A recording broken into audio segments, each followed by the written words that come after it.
Orucun başlamasıyla beraber öksürükle gelen epeyce hastamız oluyor. Aslında bu öksürüğü tetikleyen en büyük bilinen mekanizma reflü.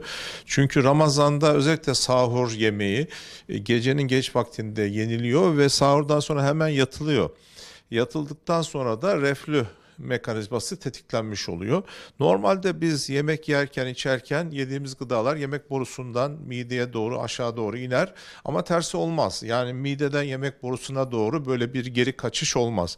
Bu yemek borusuyla midemiz arasında kapakçık görevini gören bir mekanizmaya bağlıdır. Ama bazı kişilerde bu mekanizma çok sağlıklı çalışmayabilir ve reflü dediğimiz olay meydana gelir.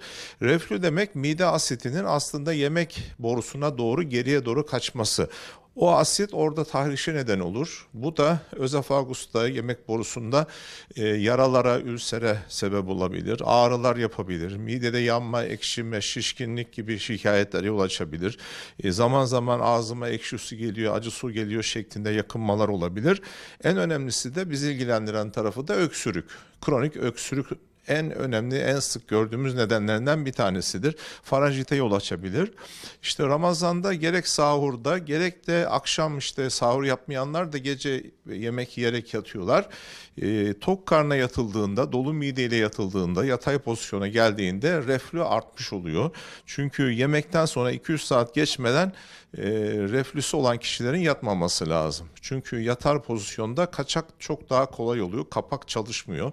Dolayısıyla Ramazan'da böyle bir risk var. Özellikle mide bağırsak yakınmaları olan, reflüsü olan kişilerin kendilerine çok dikkat etmesi lazım. Sahur yemeğinden sonra ya da gece hemen yatmamaları, 200 saat geçtikten sonra, mideleri boşaldıktan sonra yatmalarında fayda var. Aksi takdirde hem mide şikayetleri gün boyu devam ediyor. Midede yanma, ekşime, hazımsızlık gibi yakınmalar olabiliyor. Göğüs üzerinde yanma, sızı olabiliyor. Boğazda yanma olabiliyor. Ama en fazla da öksürüklere sebep olabiliyor. Kronik böyle kuru öksürük şeklinde geliyorlar. Ramazan'da bu önemli bir sorun olarak görüyoruz. Hani sahur yapıyorlarsa ya da gece hani yemek yiyip yatma alışkanlıkları varsa yemekten sonra bir süre yatmadan yatay pozisyona geçmeden bazen de şöyle mesela iftardan sonra da oluyor.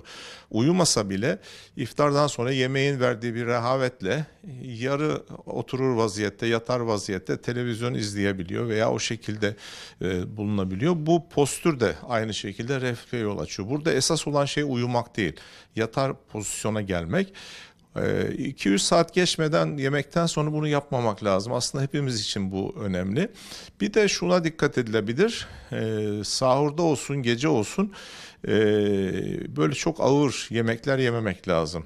Yağlı, kızartmalı, hamur işleri, asitli içecekler, çay, kahve gibi içecekler de reflüyü artırıyor. Bunlardan biraz uzak durmak lazım.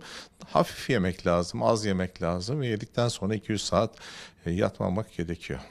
Aslında bu Ramazan'da hani rastladığımız öksürük daha çok sahur öksürüğü. Yani sahurun tetiklediği bir öksürük. Buna Ramazan öksürüğü ya da sahur öksürüğü diyebiliriz.